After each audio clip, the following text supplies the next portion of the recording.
shake, rattle, and troll. It's time for the award-winning Shake, Rattle, and Troll.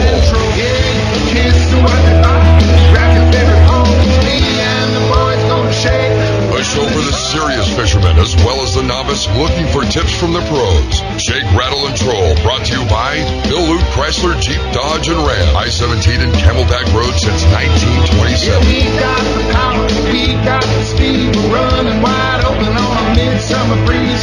Freshwater, saltwater, watch out, boys. Bass Daddy Don's gonna make some noise. It's me and the boys gonna shake, rattle, and... Now, here's your host, saltwater fisherman, the man that fears no fish, Bass Daddy and Tournament Pro, Don McDowell. Yeah, man. Hey, I'm Don McDowell. Welcome to Shake, Rattle, Troll this morning. Hope there's not a weed eater in your day. It's nice outside. Go fish, my friend. JK's in the house. Morning, Bass Daddy. How are you? Well, unlike yourself, I took the truck yesterday. Yes. I didn't have to run, didn't have to hike, drove the Ram. I'm just saying. Yeah, I know. Okay. Rub it in. Go ahead. Yeah. All righty. Troy, good morning, man. How are you doing? I'm doing good. Have you had your Dunkin' today? Every man likes a double D. Oh, man. I'm more impressed with how you managed to finagle our guest today. Well, we do have a special guest, and I'm honored, even though he's got a Ranger hat on. He does drive a Ram, and he's not parked in the handicap zone, so that's a good thing. Plus, okay. Terry Johnson, God love you. Thank you for coming down. Hey, I'm happy to be here. We're going to talk about a lot of stuff. Before we get going, we've got roll call today about 7:56. We've got two soldiers that punched their ticket for your freedom. As we go through the program, we're going to talk about the 4th annual Flathead Classic. Terry's former tournament angler. Yeah. I went up to Bartlett with ACCA, Bobby Wright, his band of cat fishermen, and I never have seen a more cohesive group of people enjoying themselves. Bass fishing never has been that fun. I'm Bass fishing's competition. Well, this is competition too. Yeah, but there's money, big money involved. Yeah. Cat fishermen are different. Yeah, it's a whole different breed of cats, so to speak. Ooh. Oh, there we go. Oh, sorry. But yeah, and the thing that I was astounded about are the boats. They have done things to boats. Redneck. Man, I'm telling you, they've got it going on. A lot of big pontoon boats. Troy, you'll love this. They've got the recliners and the barbecue grills and the ice chests and this and that. And then there was, in fact, I believe it was an older Ranger boat. It had to have 18 rods sticking in it. A Ranger with 18 rods. I'm telling you. Yeah. Well, 18 rods in use. No. Yeah, Doug's going to be posting some stuff up on the website. Then there was a big, long, flat-bottom John boat. Had to be 18 feet long. And it wasn't throwing side draft, probably 20 inches. It had a full enclosure on it. A front deck, the wheelhouse. Really? A back deck, and the recliner. And I knew the recliner was coming somewhere. I'm telling you, jet ski go by, swamp that damn thing. And, boy, you talk about beards and tattoos and beers, and, man, it was awesome. They got some of those onboard scent killers. Yeah. Man. Well, their guy leading the event yesterday, of course, they fish all night. And that's Bryant, a relative term, fish all night. They do. I'm serious. These guys are all over it. He's Bryant Rattle is on the top of the leaderboard with a 49.94. My best is 35. That's. They had some of those too. Yeah. But man, I'll tell you what. 49. Yeah, I got there just shortly after weigh-in, and live carp or live bluegill. What he had a bluegill. He caught a 49-pound fish on a little bluegill. On a gill, yeah. Yep. That's a and big then rumor has it that fish, most all their fish were released alive and well, so they can play again another day. They released them right the cove north of the marina, and somebody went out with a piece of corn and a piece of this and a piece of that. Oscar Mayer. Well, Bobby, God love him, I got out of my truck and he threw me a brand new package of hot dogs. Did he really? Yeah. And there's just something wrong about eating your bait right in front of everybody else. So it's good stuff. But anyway, they're out there slugging it out. The weigh-in's going to start up about 8 o'clock today. We'll see how that sorts out today. Then we're going to switch gears and go to San Diego with our buddy Rick over to H&M Landing Tackle Shop. Yellowtails are still getting whacked over there. Have you had much saltwater fishing? Out of H&M, actually. Nice. I've been out there 3 or 4 times. I haven't had any huge fish, 35-pound yellowtail. That's a bruiser for a yellowtail. And I've had some good Dorado as well. Yeah, man.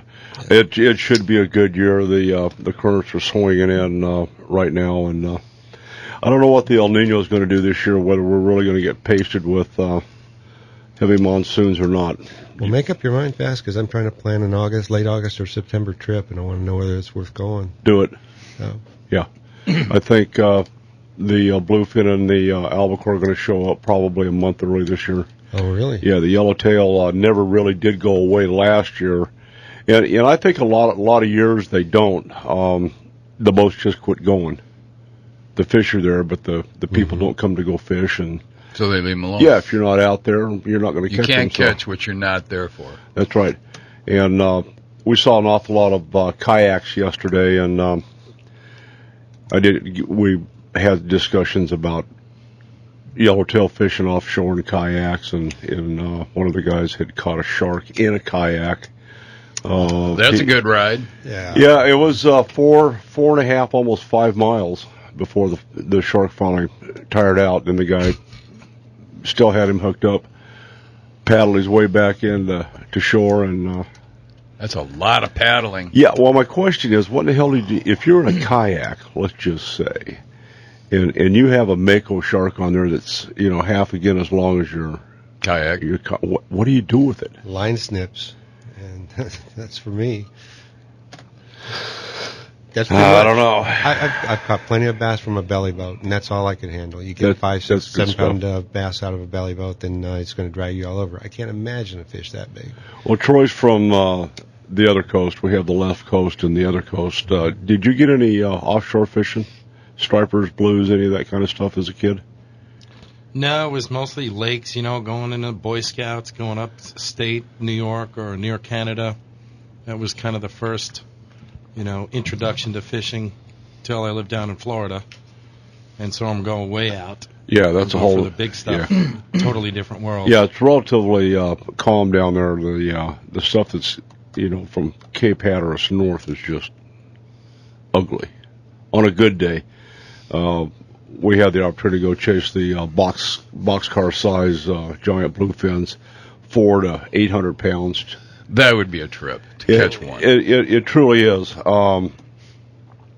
were out on a good day. The waves were steady at 20, and just a little bit of wind, so they really weren't frothing on the top. And I asked the captain, this is a young kid, I said, how do these things have to get before you don't go out? He goes, today's a pretty good day, and everybody was wedged in a corner, so you can stand up. And he goes, yeah, about 5 more feet, we'll start thinking about it.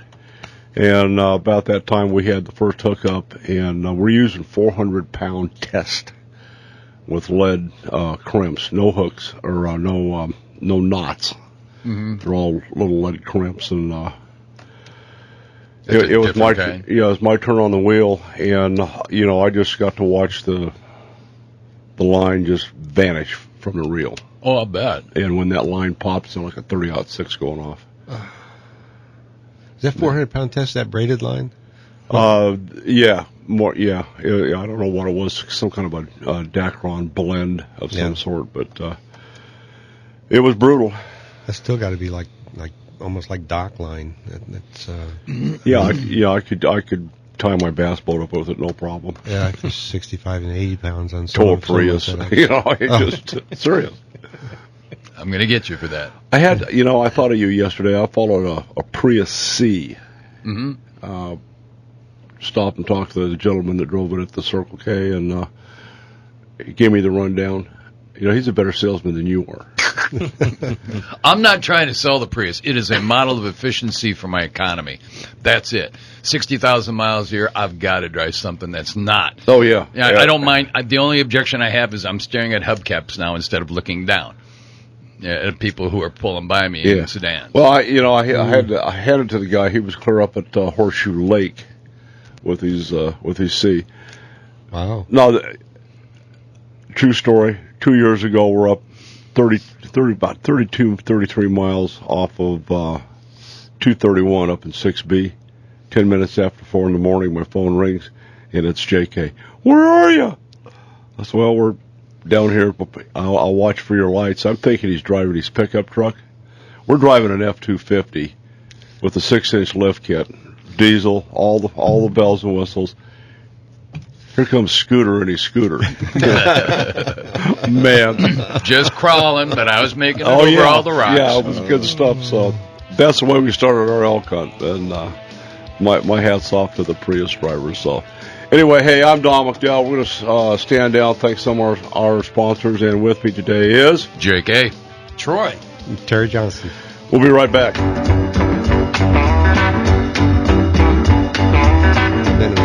All righty, we're back. Terry Johnson's joined us from formerly with the Arizona Game and Fish Department. Terry, how long were you actually with the department? I joined him in July '83 and retired in September of 2011. So wow, that's a stint. It was a long stint. Okay, Terry's down here today. Now you're somewhat categorically semi-retired. I'm semi-retired. I'm working on a couple of consulting projects. One is with Game and Fish. I consult on endangered species policy issues, including Mexican wolf. And the other, I work with Fish and Wildlife Service, a different region than the one that Arizona is in. And what? Yeah, there are good regions out there. Go park your truck in the handicap zone. Don't tell me you're in the Pacific Northwest. Not even close. I'm in the Rocky Mountains, and we're working on a development of a plague vaccine, so that we can control plague in prairie dogs and thus speed recovery of the black-footed ferret. And it's a vaccine that's working now. We're in a second year of field testing, and it's got huge potential. If it proves to be efficacious, it's got huge potential for the human dimension as well. Really? Especially in the old world. Yeah. Is this the Gunnison prairie dog? We're working with Gunnison's black-tailed Utah and Mexican prairie dog. We're working with all of the prairie dogs in North America. Wow. And we've got Mexican prairie dogs. I'm hearing this for the first time. Did they also sneak across the border? No, these with are the Mexican garter snake? No, please, no, or the Mexican wolf. I mean, let's keep it comprehensive here. No, we're working with all of them, and the Mexico's just coming into the project now. We won't have a field site down there till next year. Okay. Do we have any of them up here in Arizona? Yeah, we're prairie dog.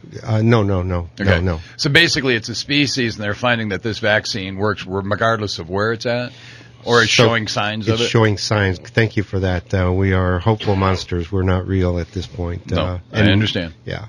But it's got great potential. What we're showing is second year and third year immunity in prairie dogs as a result of two consumptions of vaccine-laden baits that are applied in the field. It's just like the rabies. I was going to say, I didn't see you out there with a syringe. No, you won't see me then. Not for that reason. No. Yeah, those little boogers are hard to catch. Yeah.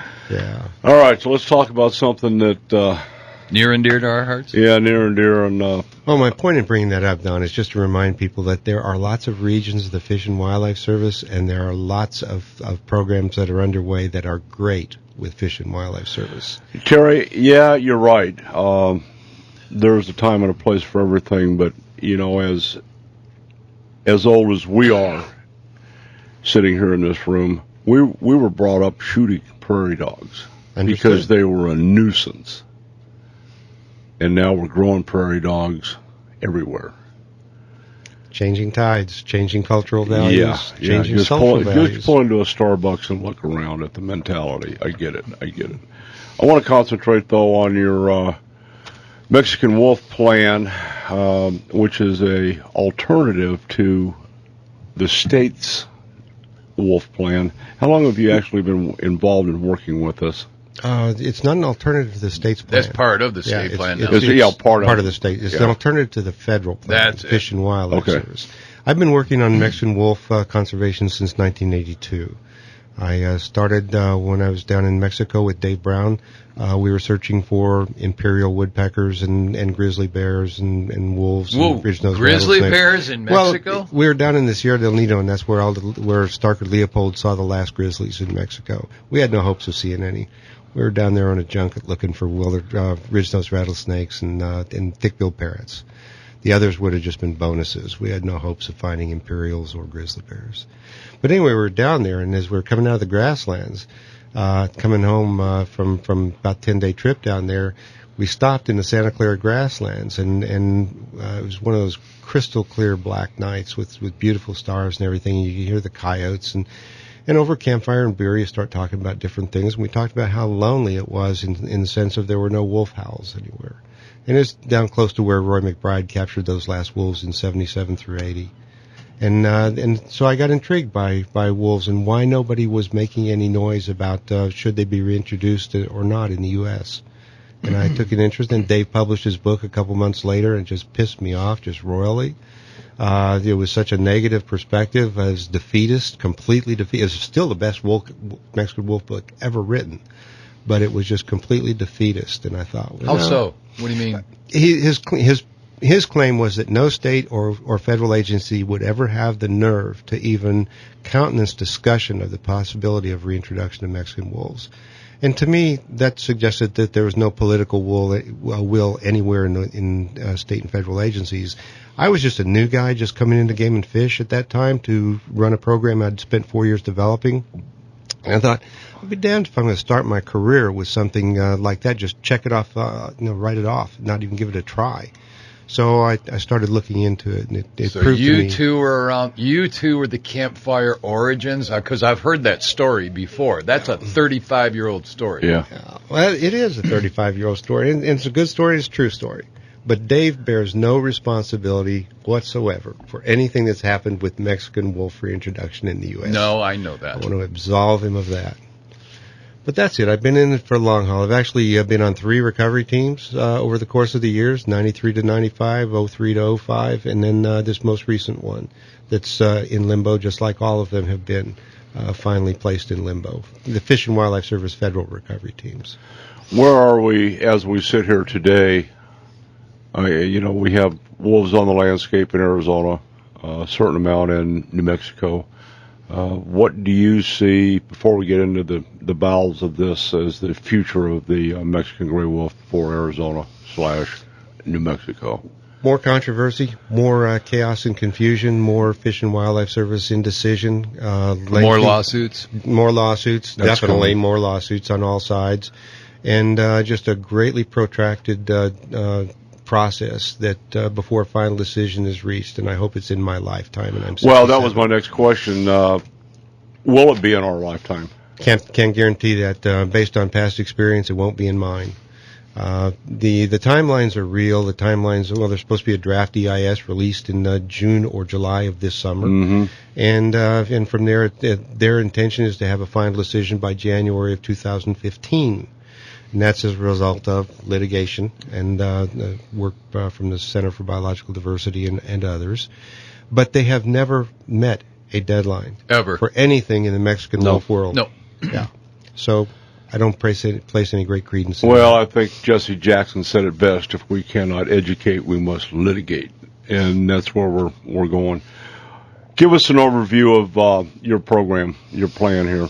Well, the plan that we're talking about is a cooperatives alternative, and I was simply the wordsmith for it. I took some ideas. Well, let's define the cooperators. Okay, good point. Because there's a whole bunch of fingers in the pot here. I started working at the request of Arizona Game and Fish and the Arizona Cattle Growers last July. They asked me if I would be willing to take on facilitating an effort to bring together a broad spectrum of agriculture, sportsmen, and agency collaborators to see if we could craft an approach to Mexican wolf that would be superior to what the Fish and Wildlife Service seems determined to develop and implement. And for me, it's a loose end. I'd spent literally 30 years of my life trying to work toward Mexican wolf conservation to the point at which it was not one of the two number one issues, along with how many elk are there in the state, that face the hunting side of the game and fish community. So I said, yes, I'll give it a shot. And we started out with cooperators that included various sportsman groups, Arizona Wildlife Federation, I don't want individual name because I'll forget people, but a number of sportsman organizations and local governments, county governments, and then the State Wildlife Agency. And from there it developed into including New Mexico Game and Fish Department, the New Mexico cattle growers, a number of other counties and sportsman organizations. And our first focus was on responding to the Fish and Wildlife Service proposals to delist the gray wolf, maintain protections for the Mexican wolf, and proposed revision of the non-essential experimental population rule from 1998, under which Mexican wolf management occurs now. And so over the course of 6 months, again with Fish and Wildlife Service missing various deadlines and extending others, we submitted comment on that. And at our peak in December 17th, we had 83 signatories to our letter of submittal, and that's the broadest coalition of organizations. That's huge. On any wolf issue in the Southwest. And that exceeds the number of conservation or environmentalist organizations that have signed on to theirs. So it was something that was really hopeful. And from there, we moved into the next phase, which was to develop an alternative that reflected the values that had been present in those stakeholder letters and agency letters.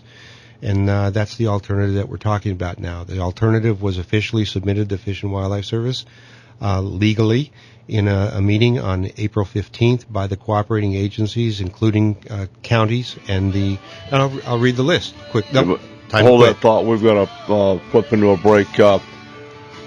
Did you know that you can buy tires at Bill Luke Chrysler, Jeep, Dodge, and Ram? Serious? Yeah. I bet they got Michelins that'll fit my Prius. They do. I'm down there. It's a secret. Hey, we're going to thank some of our sponsors. We'll be right back.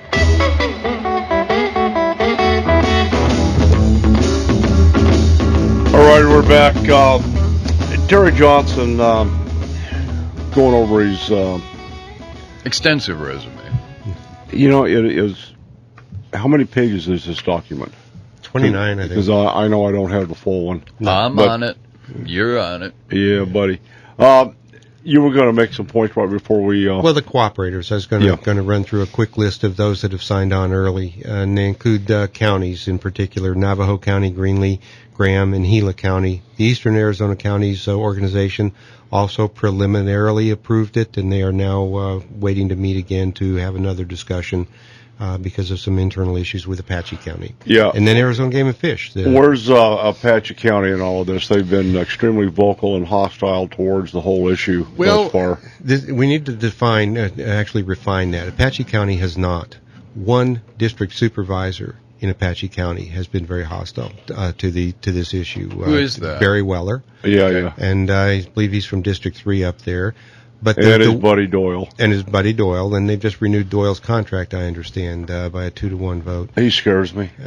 The Weller, the so-called Weller alternative, I call it the Weller document because it was unlawfully submitted, and it did not ever reach a vote in Apache County. So it's not an Apache County alternative. Really? It is a Barry Weller document, and he's now changed his description of it to reflect that fact after we've held him accountable for it. It's got some substance to it. It must, because it's about 90% taken from our alternative. Oh, good. Yeah, so there's a lot of that. And I might say that I had no billable hours involved in that. So starting to sound like my bookkeeper. Plagiarism is the most sincere form of flattery. We know that. That's what we hear. But it's also got some fatal flaws in it just from the get-go. One is it requires Congress to revise the Endangered Species Act. I don't know how long you've been following the Endangered Species Act. Ain't gonna happen. It will never happen. It hasn't happened since '82. The other thing is it requires Fish and Wildlife Service then, after the act is changed, to go through and revise the non-essential experimental population rule itself, the regulation. So now you're waiting about 3 lifetimes for things to happen before there's any relief to the situation on the ground, and that alone should blow that proposal out of the water if it ever surfaces in a legitimate way. But as I say, there is some substance to it, and it's not entirely lifted from ours. I'd like to say 90% of it. Okay, it might only be 89. Go on with your list of cooperators. Okay, then on the stakeholder side, now formally, to submit an alternative to the Fish and Wildlife Service, it has to be submitted by cooperating agencies that are signatory to a memorandum of understanding with Fish and Wildlife Service to develop the environmental impact statement. So that's why the cooperating agencies were so important. These are six of the 20 or so cooperating agencies. And Apache County is not a cooperating agency. Okay. They've chosen not to sign. But on the stakeholder side, we've got the Anglers Anglers United, Arizona Antelope Foundation, Arizona Bass, Arizona Big Game Super Raffle, the Arizona Cattle Growers Association, the Arizona chapter of National Wildlife Turkey Federation, Arizona Deer Association, Arizona Desert Bighorn Sheep Society, Arizona Elk Society, Arizona Houndsmen, Arizona Sportsmen for Wildlife Conservation, Arizona Trappers Association, Arizona Wildlife Federation, Big Game Forever, ES Advisement, my little consulting company, the Coconino Sportsmen, Outdoor Experience for All, Phoenix Varmint Collars Incorporated, Sportsman's Constituent Group, the Bass Federation, the Mule Deer Foundation, Yuma Valley Rod and Gun Club, and 123 Go. So it's a little bit of a mix of the angling side of the world and the hunting side of the world, which is gratifying to me because I like to hunt, but I love to fish. Well, statistically, 76% of our anglership has a hunting license, according to the department and the polls that we've taken. So, we're not fishing. Yeah. We're hunting. But the issue here is key. The central issue is not Mexican wolf conservation, and I refuse to call it Mexican gray wolf because it's just an irritant to me about the whole Fish and Wildlife Service process. It's been underway for 30 years. But the Mexican wolf itself is not the central issue. The central issue is the extent to which the federal government is responsive to the constituents on the ground, including the state wildlife agencies and the tribes, and then the people who are affected locally by its decisions. And that's the process that has been miserable in every aspect. So if you had a different process underway, we would have skinned this cat in 2001. Yeah. How so? Well, in the 1998 rule, and I helped write the rule. I remember that. That's the FEIS, yeah, correct? That's the FEIS and the 10J rule. Right. The FEIS was completed in 96. The record of decision was in 2000. It was in 1997. And then the 10J on January 12th, the non-essential experimental population rule. And the rule establishes the rules of engagement, how you'll manage wolves on the ground, under what circumstances you can take them. What take means kill, harm, harass, etc. All this business. But that rule provided a great deal of flexibility. One of the things the rule called for was a revision of the rule in 2001. We allowed ourselves 3 years of experimentation on the ground to learn how wolves would actually act and how the landscape would, so to speak, react to wolves. Correct. Before we revised it. Fish and Wildlife Service began to revise the rule in 2001, and for internal political reasons, they sat on the revision. It was never released to the public. Then they convened a recovery team in 03-05 to try to revisit the issue. That didn't go where they wanted to go. There were political issues, Secretary of the Interior issues, didn't want wolves to come to Colorado, so they squelched the Mexican wolf issue. Then it went through limbo again for another several years, and then the new team was generated in 2010, I think it was. 2011 and 2012, it went into deep limbo. Hasn't met since then. So all these things... All the revision plans which should have occurred in 2001 or adjustments to the plan are now sitting 14 years later. Absolutely. Still we anticipated that in 1998 that the recovery plan we had already written in 1993 through 1995 would be finalized in time for the 2001 revision to take place, because any 10J, any non-essential experimental population rule should be promulgated under auspices of a bona fide recovery plan. But for political reasons, internal politics and litigation issues up in the Northwest, primarily in the Northern Rockies, Fish and Wildlife Service has declined to move this through to closure. And even right now, the disgusting thing about, one of the many disgusting things about this process is that on April 15th, they acknowledged that they would likely be promulgating this new rule in January 2015 and then go through the process again 2 years hence if they have a recovery plan approved by that time. What a waste of time and money. Well, the taxpayer money involved in that, particularly because of, I think if you look at it, we both know, looking at the length of time for decision-making process and deadlines and the costs involved with it, and then you throw in any litigation at any step along the way, it's like moving a monolith. I mean, it's forever to have anything effective happen. It absolutely is. A monolith is a good word for Fish and Wildlife Service in this sense. I'm surprised that the reaction of the public is, for the most part, you've got each side. I call it the side issue. You got those that are violently opposed to any more massive reintroduction, and then you have those who want every piece of them possible running across the state. And the middle population knows nothing. I mean, I call it the uneducated public, or for a majority of people, if you talk to them, they didn't even know we had wolves in Arizona. I call it the 98% of America on any issue, and that's there. I'm sorry to say that most of the public does not understand the issues. Most of the public trusts its government, state, local, tribal, whatever, to do the right thing. And you've got these outliers at both ends of the spectrum that try to drive the debate. And most of the folks that follow along behind don't know what their agendas are. And in this case, it ain't wolves. It's livestock grazing on public lands, and it's hunting. Karen Suckling's motto, we'll get rid of them sooner or later. Sooner or later. Absolutely. Yeah. Ask Mr. Bundy. Well, yesterday, Steve Cates, that has call to rights here at 1100 KFNX, had Cliven on his show. Ooh. And Center for Biological Diversity of the Tortoise came up, let's say.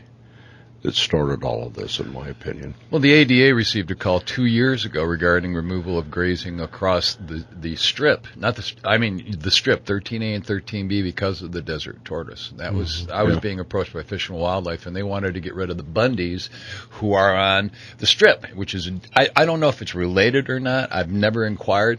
But the Bundy family runs a lot of the cattle operations on Arizona land on the strip, which is in the middle of nowhere.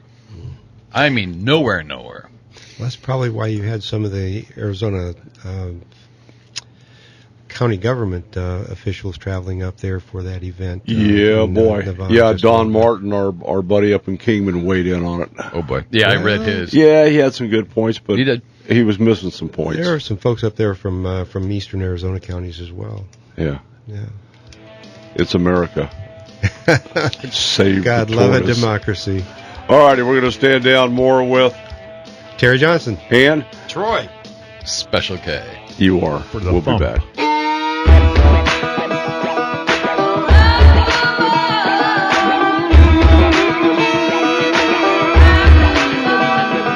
All righty, we're back. This is such a controversial issue depending on what side of the fence, and JK's pretty much defined, Terry's confirmed that you're either on this side or the left side, for or against. How do we educate the folks in the middle?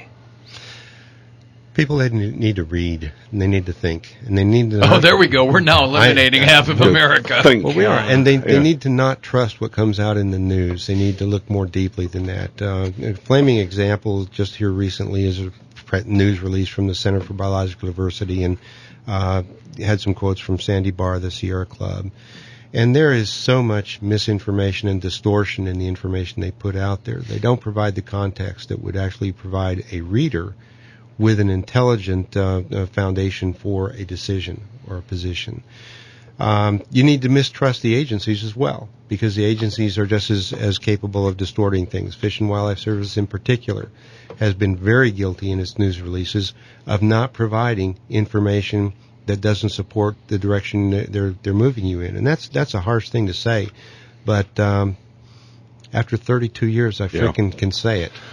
Well, at one point there was issues on the genetics. Has that pretty much evaporated at this point? It hasn't evaporated. There's an individual out of Alaska that's been looking at genetics, and he's got Matt Cronin. He's got some new ideas, and his new ideas are nowhere near accepted by the majority of the geneticists who have looked at Mexican wolf issues. Why is that? You talking about Ted Turner's geneticist? Not Ted. I'm talking about Bob Wayne. No, well, if you call Bob Wayne Ted Turner's because he's authored some papers with some of the Turner people. But speaking of Ted Turner, I just talked to Mike Phillips for a couple of hours, I guess, just a couple of days ago about these very issues. Yeah. And he acknowledges that Matt is out there on an edge. It may be in 20 years from now, Matt's ideas will have more bearing, more credence, more general acceptance, but not right now. Right now, at this point, what you can say is the Mexican wolf is the best. I'm going to call it, simplify it and call it that, is the most recognizable subspecies of gray wolf in all of North America. It is legitimate. It is legitimate under every any microscope you want to put it through. It is a solid subspecies of gray wolf. At the very least, it is a distinct population, and either one qualifies for protection under the Endangered Species Act. Correct. But is there a portion of this animal, Matt's claims were that there was a significant amount of dog in it. We don't know. Right, and it depends on your time frame. Mm-hmm. There was a significant, dogs gave rise to wolves. And the genetics of wolves will be forever marked, or vice versa. Will be, yes. Yeah. If you go back 10 or 20,000 years. Have you ever looked at the gene pool of a gypsy? Yes, I have. Okay. That's why I love chicken. I'm going to rest my case. Okay. It's like Florida and northern largemouth bass. I mean, if you like the product, you don't really care about the background. Yeah. And in this particular case, Mexican wolf is a good subspecies, in my opinion, based on 30 years of looking at the issues. It's at the very least defensible as a distinct population segment. Therefore, it's listable. So that resolves the argument right there. What about Mexico? I mean, we know that this historic range of the Mexican wolf has been in Mexico. Arizona, anywhere from 10 to 15% historic range. Yeah. Why is there such a reluctance to not let Mexico lead on this? Why is it the United States is taking the ball? I mean, that smacks of the politics of CBD and the Sierra Club and the Defenders of Wildlife. Don't they trust that Mexico can get it done? Because as we talked a little bit off air, there's not a whole lot of subsistence hunting going on in Mexico these days. There's an element of that, but it's more fundamental than that. It's much more. You got a guy with a toolbox, and he grabs a hammer out. He doesn't want his buddy down the road to be hammering on something else. He wants to hammer the snot out of something. Fish and Wildlife Service has regulatory control over the U.S. of A. Right. It does not have regulatory control over Mexico. It can advise, it can suggest, it can try to cajole. But when it comes down to it, Fish and Wildlife Service staff can't dictate anything in Mexico. So you try to control your part of the sandbox. Understood. But if a natural progression, if we took all, say, 300 animals that are sitting in pens now and developed them to the point where they could become what we call wild ready and were released into the mountains of Mexico outside of the cartel areas, I would suspect that by natural progression, sooner or later, they'd be coming from south of the border back into Arizona on a more historical patterning, rather than trying to put 1,000 wolves in Arizona, southern Utah, and southern Colorado and New Mexico. Well, going back to the sandbox analogy, Fish and Wildlife Service has about $2 million a year to put into the U.S. side of the sandbox. And there's about $50,000 a year at max that goes to Mexico for work down there. Well, there you go. That's a nice fraction. Yeah. So it has to do again with what your budget is allocated for. It's allocated for recovery of the endangered species in the United States of America. It's not primarily appropriated by Congress for work in Mexico. You have to go to separate funding and play all sorts of games. But the other end of it is just purely influence. You brought up the Ted Turner earlier. There's no question that Ted Turner, through his endangered species program led by Mike Phillips, a fellow I've known for 20 years. I first went to visit Mike to look into the question of wolves, wolf conservation, because he was working in red wolves in North Carolina at the time. And Ted Turner has properties in Colorado, northern New Mexico. Right. Restoring wolves to the Turner properties is absolutely part of the issue in this. That's what Ted wants. And those are outside historical range of Mexican wolf. Right. So you end up trying to gerrymander the boundaries of historical distribution in order under the to term feed a suitable habitat? Under the term suitable potential habitat. Potentially suitable. Potentially suitable. Okay. Future potentially suitable even. I mean, it's just an atrocity. Let's have a party. Ted Turner, let me introduce Ted Nugent. I'm just saying. There you go. We're going to do roll call for May 4th. Terry, this is the time that we recognize the soldiers that fell in battle in theater for last week. John, you want to start us off? Army Sergeant Sean M. Farrell II died April the 28th, 2014, serving during Operation Enduring Freedom. He was 24 years old, of Accord, New York, assigned to the 1st Battalion, 32nd Infantry Regiment, 3rd Brigade Combat Team, 10th Mountain Division Light, out of Fort Drum, New York. He died April the 28th in Kapsa Province, Afghanistan, of wounds caused by small arms fire. Second soldier last week, Army Private First Class Christian J. Chandler, died April 28, 2014, serving during Operation Enduring Freedom. The private was 20 years old, out of Trenton, Texas, assigned to the 2nd Battalion, 87th Infantry Division, 3rd Brigade Combat Team of the 10th Mountain Division, out of Fort Drum, New York. Died April 28th in Longar Province, Afghanistan, again, of wounds caused by small arms fire. That's the price of your freedom for last week, folks. Think about it. I'm Don McDowell. We'll be back. Don's gonna make some noise. It's me and the boys gonna shake, rattle, and Now, here's your host, saltwater fisherman, the man that fears no fish, Bass Daddy and Tournament Pro, Don McDowell. All righty, we're back. Hey, thanks for joining us for the second hour of Shake, Rattle, and Troll. If you're just joining us, we have Special K in the house. Troy's down here munching on the double D's, and doesn't get any better than that. If we're not hunting, we're dunking, you know. That's it. And Terry Johnson, special guest, going over some of the wolf issues we're facing today. We'll get back to that. But right now, at the beginning of the first hour, I told you the yellowtail are blowing up, and we've got our buddy Rick over to H&M Landing to talk a little bit about that. Good morning. How are you doing? I'm doing good. Yeah, there is good news on that yellowtail. They're still biting and biting well. Nice quality fish, anything from about 15 to 40 pounds. Wow. It kind of depends on what school you run into, but been good fishing all week, especially during the hot weather. Weather changes, they shut down a little bit.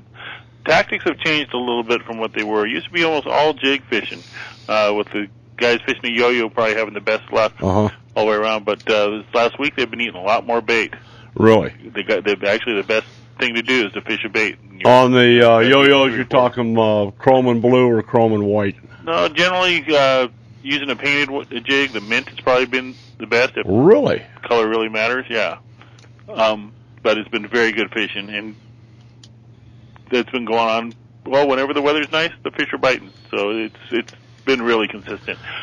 To give you even a higher note, Top Gun 80 just came in today. They were on a day-and-a-half exploratory trip. Right. Out there going offshore, strictly to catch something, try to get the season started. Well, they came back. They had 24 yellowtail, and about 6:30 last night, they got into a stop for bluefin tuna. Whoa! Hooked 11 bluefin. They only landed one.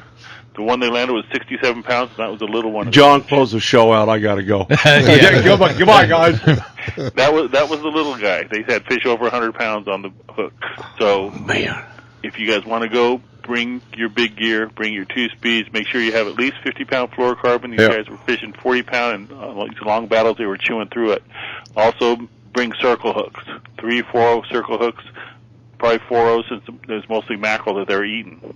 So these are big, strong fish, and you want to be prepared. You don't want to spend that money and go out on a trip like that to be disappointed. Okay, wait a minute. John's got the deer in the headlight look. Circle hooks. They're circle hooks. Circle hooks. It's just a hook that started out with a long line fishery because the hook slides right to the corner of the mouth and it keeps the line out of the fish's teeth. We'll go over it. Thank you. Rudimentary 101 education's coming. A lot of drop shots. We've got another trip scheduled out there for Friday on the Top Gun 80 again. So they found him this time. It's pretty interesting. I was talking to him this morning. He said he got out about 87 miles right in the dark and yesterday, and they started metering a bunch of stuff. And he goes, "Oh, I wonder what that is." And so he kept on running. Just couldn't really get anything to go, and then went up, came back around on the way back, and that's about where they were when they got those fish to come up and really chew. 87 miles. Terry Johnson and I were just talking about that. I was off on my prediction. By 3 weeks, they're here. Yep. They're definitely here, and I tell you, they are big. Wow. They are big. Wow. So don't bring your 20-pound. Don't bring your 30-pound. If you bring 40-pound, bring a lot of it. Yeah. Yeah, these are big, strong fish, and you want to be prepared. I am stunned. This is early. Yeah. It is early. It's very, very good sign. What's your best guess on the albacore? You never know with those guys. No, you don't. You never know. That's why I was asking. I can't figure it out. If we catch them, no one's been able to figure it out. Yeah. But we'll see. Whew. Tough year down in Samoa, so maybe they're all coming north this time. Yeah, man. Hey, we're gonna bless your day, and we're gonna move on. All right, guys. Hey, if you want to give us a call, phone number is 619-222-1144. You can hook up with us on our website too at hmlanding.com. And if you want to see a picture of that fish that was landed by that young lady, go to our Facebook site and have a look. Nice. It's on Facebook. Thanks, Thank you. See you out here. All right, thank you, Rick. Yep, 619-222-1144 or hmlanding.com. You wanted to know when to book your trip? There's your answer. Real soon. Don't mess around. Just book it. 4th of July is going to, that week of any holiday just slammed over there. Yeah, we got some wolf issues to take care of. I'm not clear until August, September. Got some bluefin issues to take care of. Yeah. I prefer the bluefin just for a day or two. Yeah, absolutely. And we've been living with this Mexican wolf issue for over 25 years well, now. You know, the interesting thing in talking with Terry and Jim DeVos kind of helps me because I get pretty passionate about this, and I get damn mad because I feel like we're in zip ties and can't get out of them on this issue, and we keep seeing the disinformation and skirting around the issue. And John's hit it. There are those who don't want us in the woods. Period. Mm-hmm. There are those who don't want us on the water ever. We're seeing movement on trying to get rid of lead terminal tackle because a loon choked on one in Michigan, and it's been litigated. And each time it litigates, it's ruled not in favor of the loon, and it's just I don't know where it's going to end. Now we're starting on the buffalo. Well, it speaks to one phrase in the Endangered Species Act, and that phrase is the Fish and Wildlife Service is mandated to err on the side of the species, err on behalf of the species. And the problem with that is that it doesn't prescribe a limit. So at a staff level, you tend to get almost a jihad mentality operating within the service that takes you to the extreme of erring on behalf of the species. And it just doesn't even really rationally consider the other side of the spectrum. So you end up distancing yourself from a lot of reality. Yeah, well, and again, the Sierra Club, Defenders of Wildlife, Center for Biological Diversity, Lolos of the Southwest, and I can go on and name 47 more of these groups. They're the big catalyst. We, as outdoorsmen, we raise money. We put that money on the ground. Right. And I've suggested to the president of ADA, president of AZSFWC, and Commissioner Davis, and some others that we put a hiatus. We keep raising money, but let's not put it on the ground. Let's put that in a legal war chest for when the time comes. We can lock, load, and pull the string to defend what we've already built. We're the guys out there with our Pittman Robin money. They're not. We're growing deer and elk and all these. We're setting the buffet table, basically. In a nutshell. And I don't see that they're putting anything on the landscape other than wasting taxpayers' dollars. CBD came out a couple of weeks ago that the government was going to waste $250,000 on the SB or one of the House bills, and going back through the process, the Freedom of Information Act, to see how much money they have wangled out of the government under the EAJA Act is absolutely bizarre. It's a BS statement from them, and we don't have the mechanisms as hunters, sportsmen, outdoor users, the true outdoor users, to fight this kind of stuff yet. Mm-hmm. We haven't smartened up. We want to go build a water tank so they can go out and see deer and elk and turkeys and birds and all that stuff. Well, there's an interesting aspect to that I've always wondered about. I don't have the background in it to answer the question, but why are they so much more successful in attracting pro bono lawyers than the sportsmen are? I think that if you take a look at going back historically, I know that the center received $10 million from somebody out of country. I thought it was out of Sweden, who was a benefactor. And that's where they got the start of their money to operate from. And I read that somewhere, and it's been eons since I read it.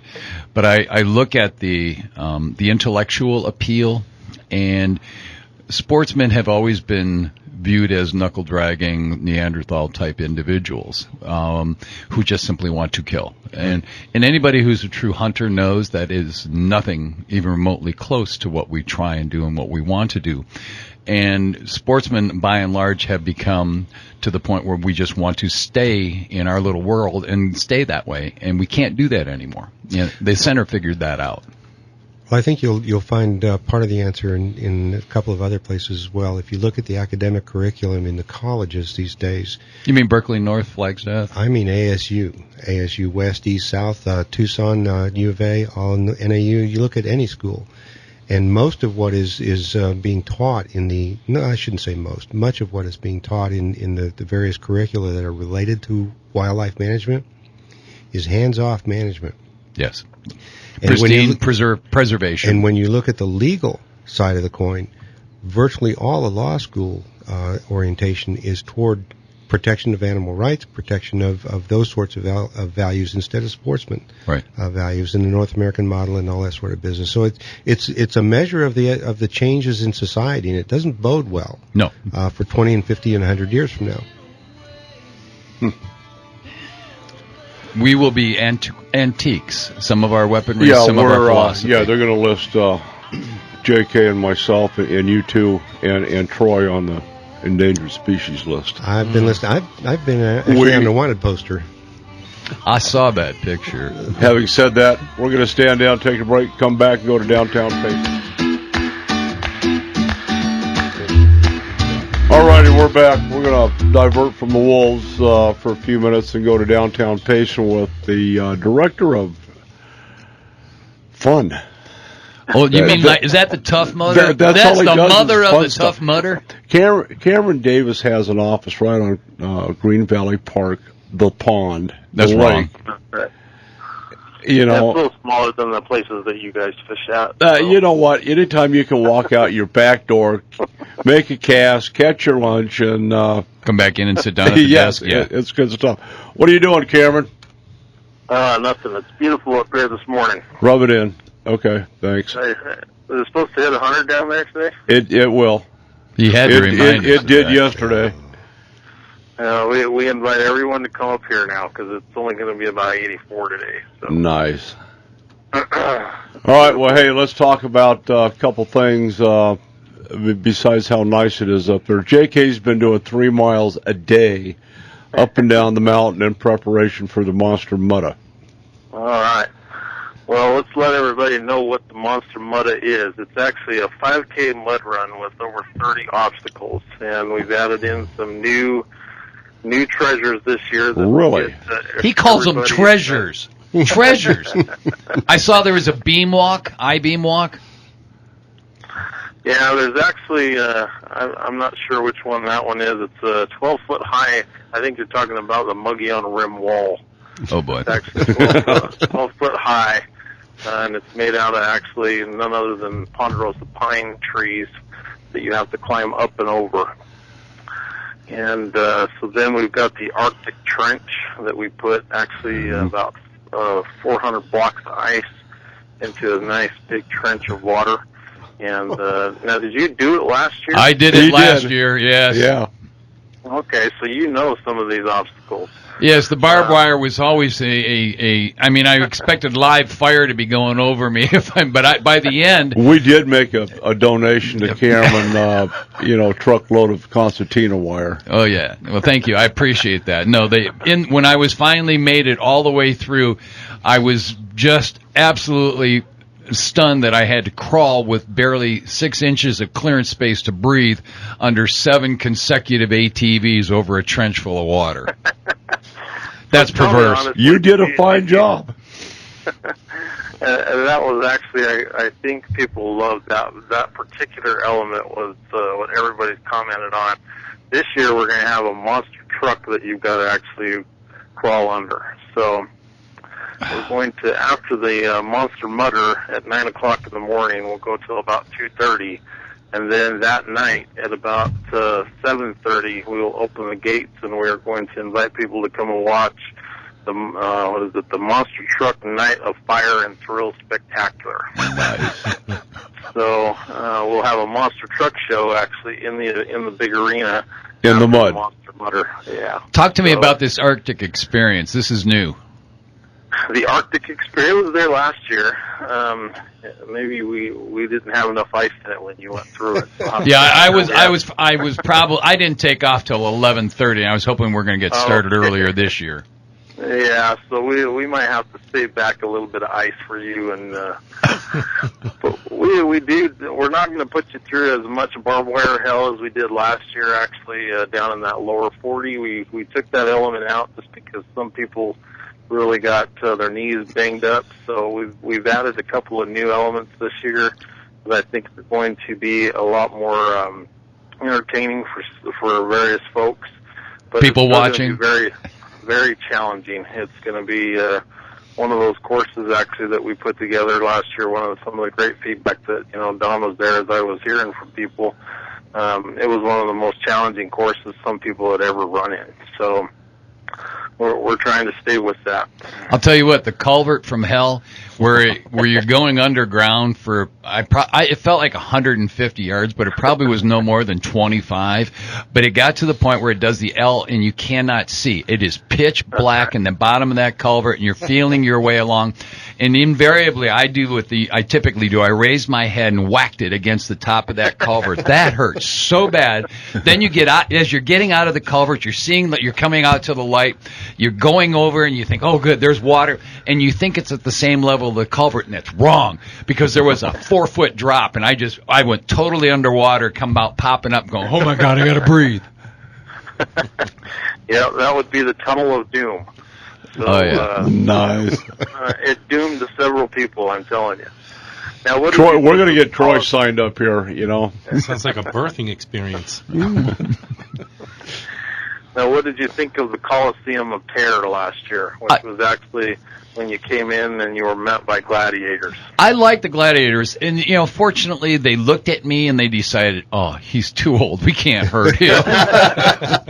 Yeah, by the time I got there, the condition that I was in, they just took one look and it was like, oh, no, we can't hurt this dude. He's too old. We'll break something. We'll break him in half. He'll die before he hits the Coliseum. You know what was interesting about that? The women that ran the course, they would engage the gladiators with fists. I'm serious. I drew the line, though, when I had to carry the firemen's hoses up and down the steps. Yeah. By that time, I was like, oh, my God, no. And then climbing, of course, all the I'll call it, for lack of a better term, the stretch wire that you had up there, and the up and downs. Yeah. It was a great course. I loved it.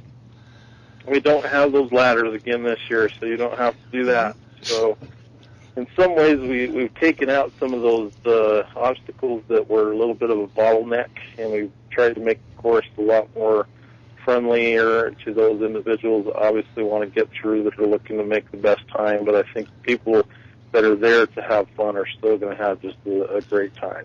So, well, how about the physically impaired people who want to just survive? I was one of those people. Yeah, it's good that you've been preparing. Let's just say that. Oh dear God! Hey, yeah, boy. All right, what else is going on up there? You guys have one of the most aggressive activities scheduled that I've ever seen for any town or city. We do, actually, and I think this will be near and dear to you, Don, is we were able to get an event that's coming up here called the Band of Brothers Festival. And it's actually a festival that is dedicated to, veteran suicide. Mm-hmm. and they are coming up here. They're actually bringing in 20 bands, and they will be here on Memorial Day weekend. It actually goes from the 23rd through the 25th. It'll be out at the Payson Event Center. And basically, we invite everybody to come up, listen to some great music, and all the proceeds will help to go to our returning veterans who are suffering through various different traumatic situations that ultimately could lead to their suicidal tendencies. Well, hopefully this will help shed the light on the suicide rate that we're seeing with the young soldiers, as well as the veterans of times past. Yeah, it's pretty serious right now. When they came and asked us if they could come to Payson, we have such a great following of people in Payson that obviously are very patriotic, as well as we have, I don't know if you knew this or not, but we have over 500,000 veterans in our state. That's a lot of veterans that live here in Arizona. Yeah. What's the date on the Band of Brothers? 23rd through the 25th of May. And Mountain High Games? Mountain High Games is June 7th, starting at 9 o'clock, and then, like I said, the Monster Truck Show, Night of Fire and Thrill Spectacular, will be at approximately 7:30 that night. And then don't forget, I know this is near and dear to you guys, we got the Wildlife Festival that's coming up actually on next week. Yeah. Next weekend is the Wildlife Fair. We'll be there with Randy Babb. Yeah, we've got the Arizona Game Fish Department that will be here. They always do such a great job, so that should be fun as well. And then we got the Mayor Rodeo that's coming up on the 16th and 17th of May, and we just keep rolling. Hey, Cameron, got a quick question for you. Why do you start so late on the Mutter Run? Because I was cooked at 11:30 as a takeoff. Is there any way to start that thing any earlier, or is there problems with that? You want to do it tomorrow? No, I want to do it at 7 o'clock in the morning, not at 11:30. Yeah, actually, we did move it up an hour this year, and that's definitely something that we got feedback on, that people said if you started it about an hour earlier. So if we get feedback again this year that it needs to be moved up, then maybe we'll continue to move it up. Last year we had so many different events that were going on in front of it. Yeah. That we had to get them off and going before we could start the Mutter. But this year we decided to move it up just a little bit. So hopefully it'll be a little nicer. Oh, it's a blast anyhow, and it's fun to do, and I wouldn't miss it for the world now. We're just hoping it rains this year. That would be nice. If it rained really hard either the night before or during, you guys would have a great time. You are one sick individual, Cameron. All righty, man. Hey, I was hoping you might get Guggenauer out there. I figured, Don, it's his turn to run this thing. I would pay to watch that. He's been dodging the bullet. The deal was, I get the hide the first time. He gets it the second time, and you haven't had it that. I smell a conspiracy going on between you and Guggenauer. Yeah, Guggenauer carefully but subtly avoids any of that contact. No, we need to drag him behind a Ranger boat. I know him. Oh, that would be fun. Yeah. Arctic experience. Yeah, it's called James on a Rope. All righty, Cameron, you have a blessed week. We'll talk to you next week and see you in downtown Payson. Cameron Davis. All right. All right, and we're going to thank Bill Chrysler, Jeep, Dodge, and Ram. Well, they sell tires, JK. We'll be back.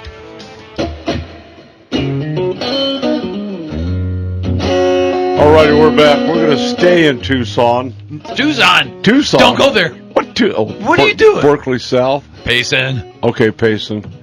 That's not related to Berkeley. No. James Guggenauer. Sorry, I don't mean to put you in Tucson, James. It's been a long morning. It's okay.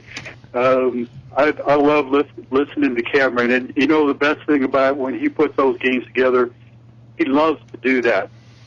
He's good at it, and it just it's remarkable how every weekend there's something like that in Payson. He is totally committed to making Payson the spot to stop. Absolutely. Yeah. Doing a good job. All right. Hey, what's on the Mother Lake report this week? Hey, great news on Roosevelt Lake, but let me first acknowledge our Arizona Bassmaster Elite anglers. They fished Toledo Bend this past weekend. 4 of the 5 Arizona anglers made the 3-day cut, which means they get a minimum of $10,000 for their efforts. Leading going into the final day is Dean Rojos from Havasu. Clifford finished 14th, Brett Height 22nd, Josh Bertrand 36th, and John Murray missed the cut, finished in 60th spot. Yikes. But great performance by those guys. They're great representatives for Arizona fishing around the country. Bass fishing on Roosevelt Lake is excellent. You know, last week we told everyone, drop what you're doing and get up here, and you've got another opportunity to do it. The wind is slowed down a little bit, so fishing's a lot easier.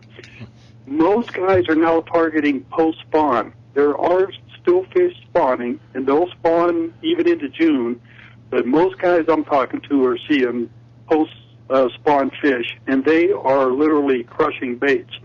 After the spawn, the fish like to regain their strength and grow a little bit in size. So topwater baits, reaction baits, slow-moving worms, crawdads, anything seems to be working right now. Talked to a guy the other day, said he caught 30 bass on Roosevelt and was just tooling around. He wasn't really even being serious about it. So it's a good time to come up. The topwater bite is happening from first light until about mid-morning on most days. And you want to look for bass that are chasing shad on the surface in shallow water along the shorelines or in backs of coves. One spot to go look would be straight across the lake from Windy Hill Ram to the north. There's those little cuts there along leading into Connor's Ledge, and some good schools of shad were noted back in there. Reaction bites is really strong on spinner baits. Crankbaits were called good this past week, and especially on the windy days. So lots of good reports this week. I didn't talk to anybody who was struggling much on there. So, all right, that's good. What's the flow coming into the salt? Flows are really down. The lake is still at 50% full, but the flow into the salt is like 10% of its normal rate. We're supposed to be like around 1,000 cubic feet per second, and we're like 180 cubic feet per second. The Tarnal Creek is a little bit higher percentage-wise, but water coming in is like 7 or 8 cubic feet per second. So the lack of rain is definitely taking a toll. That lake should be a lot more full than where it is right now. And I've also noticed a little increase the last week in water being taken out of the lake. I almost thought for a second that they had switched over and started using Roosevelt. I'm not ready to say that. I don't believe that Salt River Project understands the term of adaptive management. They pulled the plug on Horseshoe last week. Rumor has it that I gathered yesterday, I was actually up at Horseshoe and Bartlett both. And it's really unfortunate. Bartlett's way down, and they're going to go ahead and siphon off Horseshoe. So, shame on them. There will be a film at 11. We're not done with Salt River Project yet. It's just a tough situation with water everywhere. You know, I'm seriously worried going into the summer here. You know, this last little rainfall that we had in Payson a week or so ago, I mean, you couldn't tell even a slight increase in the water flow into the lake. No. So that it never made it that far, James. Everything was so bone dry up on top, it just sucked into the ground and it stayed there. Exactly right. You know, that's the way we feel.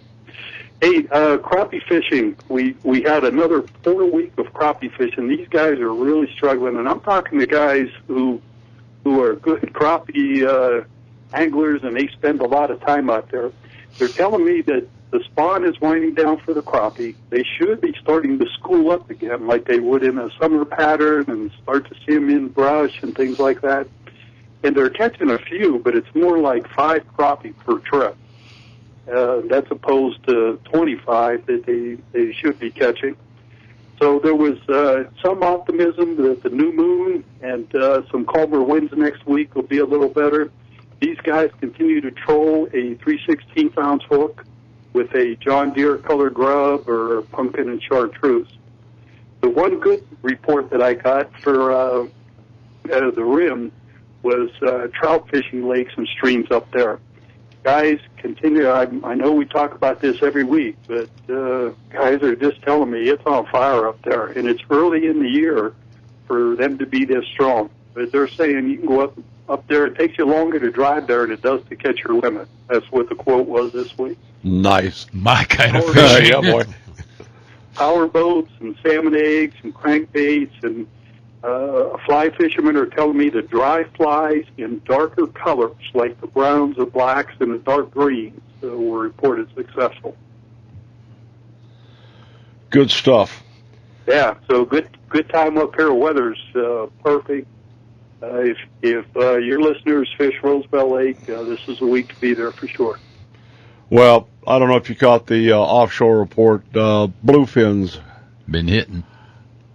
Are on the deck. I did, and if you need a ride, Don, let me know. I'm ready. I don't care. Oh, you're driving a Chevy, aren't you? Ooh.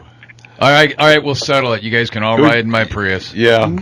You can see a 7.5 foot rod hanging out of your. It doesn't hang out. It fits. If you put it up in the windshield, it goes all the way to the back, and you have a foot and a half to spare. Don't worry about it. Let's go, James. That's it. We'll get over there on $6 worth of fuel. That's right. All right, hey James, we're gonna wish you a good weekend. We'll talk to you next week. A lot of stuff going on in the fisheries branch. Thanks, Don. Have a good week. You bet. Bye. James Guggenauer, master rod builder for Rim Country Custom Rods, not in Tucson. He's in Payson. All right, back to you, Terry. There's a couple things you wanted us to know before we left with our listeners. Well, there are a couple of things about the alternative people should keep in mind. One is that one of the central issues is the assumption of leadership in Mexican wolf conservation. And we've had 20 years of federal oversight and federal leadership. And this alternative clearly places the burden on the state to be the manager of wolves and states and tribes. And that's something that has really broad resonance through the sportsman communities and through the agricultural community as well. The state tends to be much more responsive to on-the-ground needs, and federal government is just a little bit isolated. This, though, is not inconsistent with the Endangered Species Act. The Endangered Species Act in Section 6 establishes a mechanism for states to assume leadership. Which they should. They're responsible for all wildlife. Why wouldn't they be for this other species as well? Exactly. And so that's what the Arizona Game and Fish Department is pushing now, and rightfully so. The second thing is that there are two push and pulls involved in wolf conservation or wolf management. One is managers always want flexibility. They want to be able to do whatever they think they need to do at any given time. The folks on the ground want certainty. They want to know if they have problems, somebody's going to be responsive. Somebody's going to be taking care of it, and they want to know how they're going to take care of it so they can hold people accountable for managing in accordance with the rules. This alternative is a blend of flexibility on the manager side with certainty on the affected individual side. And it's a blend that is based on accountability and accountability for all. Yes. Explicit accountability and that's troubling to some of the folks. Many of the anti-alternative folks are very pro-federal. Right. And that's in part because they have deeper pockets on the federal side. You can litigate under citizen supervisions under the Endangered Species Act, and you can pay your lawyers and make some money as well. We need to chat about that during our next segment about where the money is. Yeah. But in the states just don't have that to offer. They are a little bit less susceptible to that kind of litigation, and rightfully so. So you've got to have that. And then the other thing is this alternative has conservation value for Mexican wolf. It speaks to a population of up to 300 wolves in Arizona and New Mexico. That's a reasonable and manageable number based on the state evaluation and everyone else's evaluation here. All right, hold that thought. We've got to get ready to wrap up this segment. Thanks some of our sponsors, and we'll be back with more on the Mexican gray wolf.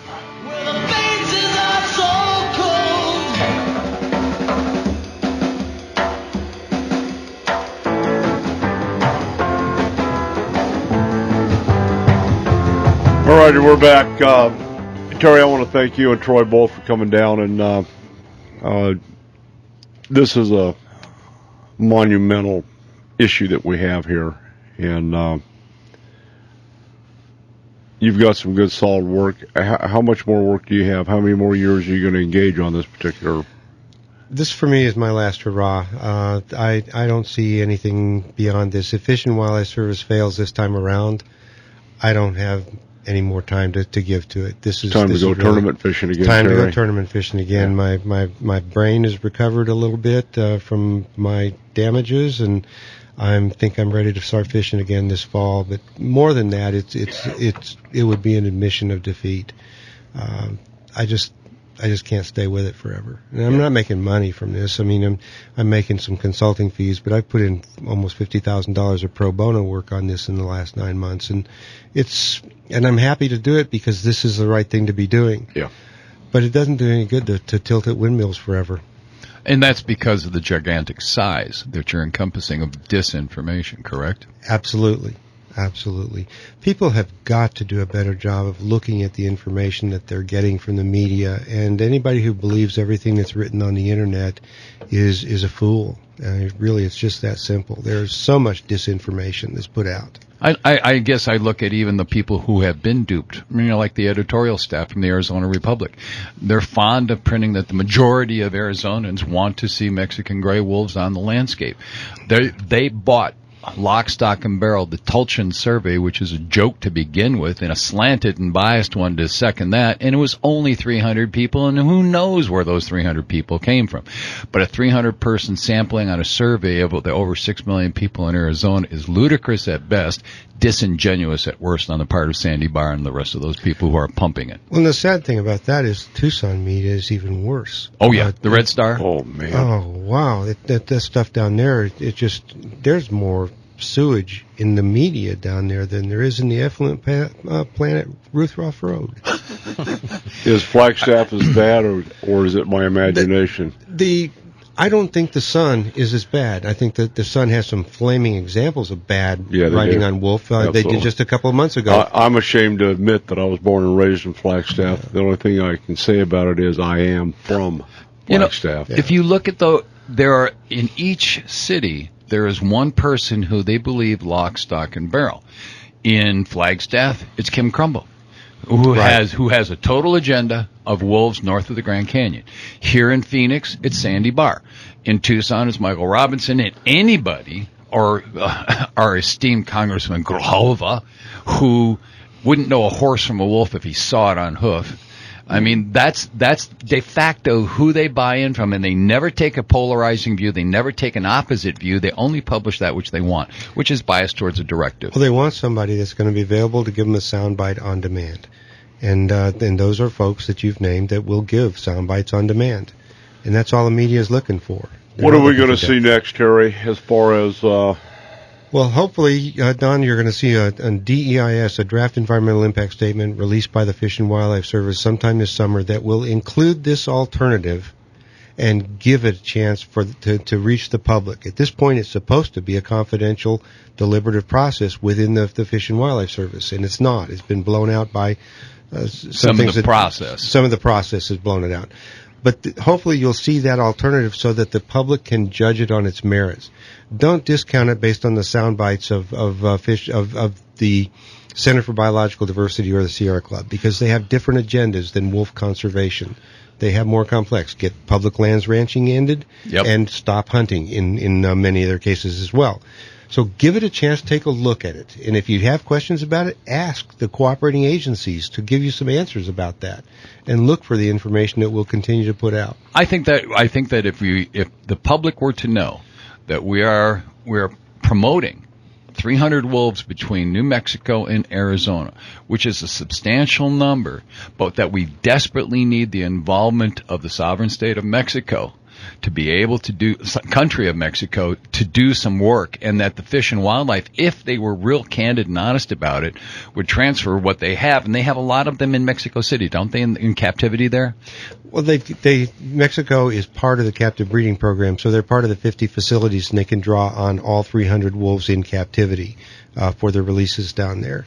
But they've always planned their releases very close to the Arizona border, and I, quite frankly, I think some of the cowboys who are working the landscape just in that far northern tier of Mexican ranches, quite conveniently, those transplants have died very quickly from poisoning. Lead poisoning, definitely, as well as some other things. But the releases in northern Sonora and northern Chihuahua were based on a welcome invitation from some landowners across the border and who own land in south of the border as well. And it was part of that Fish and Wildlife Service inducement to get wolves to move into that border country. To be declared endangered. Endangered, exactly. So they're very strategic things there. Mexico's actually much more aggressively looking at parts of the country that are much farther south now. Good. There's another release just occurred, and they're looking at five other areas, which we've encouraged them to do all along. Arizona Game and Fish has been a leader in state programs working with Mexico, and Jim DeVos and his staff from Game and Fish are now working very hard with Mexico to help develop some more aggressive wolf conservation down there. Which brings another question totally, and that is that we knew that wolves were never in danger of being extinct. Only in the U.S. Canada has a healthy proportion of wolves. Alaska, which is part of the United States, has a healthy population of wolves.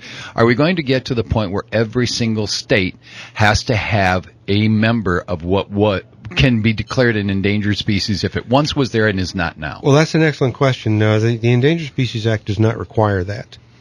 Not at all. But if you are into wolf restoration and you want wolves to occur in every area in which they occurred historically, whether or not it's the same wolf that occurred there historically, that is your agenda. Right. And that's the agenda that we're fighting down here. That's the agenda that wants Mexican wolves to move up into Utah and Colorado. That's where they never were. That's the agenda that wants to have northern wolves over in Washington, Oregon, California, etc. That's the agenda. It's restoration. The act does not speak to restoration. It speaks to recovery. I had this very discussion with Mike Phillips just a couple of days ago from the Turner Fund, and his focus is and always has been on restoration. Restoration is the obligation of the state wildlife agencies. Recovery is the obligation of the federal agencies under the Endangered Species Act. That's the heart of the issue. So would the Canadian wolves be considered... I guess my big concern is that they wanted wolves back in the United States when there were healthy populations all across Canada. Is that an issue? Well, it is because Fish and Wildlife Service does not have regulatory control over Canada. Right. And its obligation is to recover within the United States of America. That's the key. Within the United States. No matter where in the rest of the world, we've got them. It's one of the absurdities. The service can list the species wherever it occurs in the world. Right. But it can only focus its recovery efforts on the United States. Yep. You're right. Absurd is a very good term. Thank you. But they recently have done a joint effort on the thick-billed parrot. I started the thick-billed parrot thing in 1987. You did? Yeah, I brought the first parrot in. That turned out well. Well, it didn't turn out well because goshawks eat parrots, and we were releasing parrots that weren't as wild as they could have been and should have been. And it was done as an experiment from the get-go. Terry, it's called a food chain. It is a food chain. You can't change some stuff. I'm just saying. Okay, we're going to go in for a fight now, boys. I'm hearing an invitation to another show because that's a fight I'll fight you on. Okay. Yeah. No. By the way, goshawks and spotted owl, is there a relationship? Yeah, they're both birds of prey. Yeah, one does well when the other doesn't, right? Yeah. There we go. Yeah. You thin the forest, you bring in and you open it up. All right, we'll follow this up next Sunday. Be right there. I'll bring the Dunkin' and the coffee. Troy's going to carry that one. All righty, guys. Thanks for joining us. Hope you learned something. Check out all the information on azgfd.gov. I'm Don McDowell with Special K. Troy. Terry Johnson. Take your kids fishing, hug your bass boat. We're out of here. Bye, Ranger.